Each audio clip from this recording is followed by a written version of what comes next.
life is not a dance.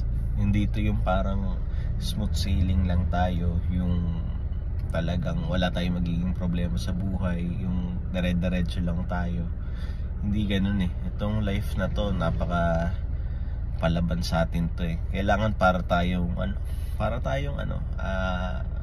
warrior or wrestler or martial artist na nakaabang tayo sa lahat ng unforeseen attacks, unforeseen circumstances, sa lahat ng dapat, alam mo yun, dapat kung leader ka o kung head ka ng isang organization o kahit head ka ng family, kung leader ka, hindi mo pwedeng sabihin na, uy, hindi ko akalain hindi ito mangyayari.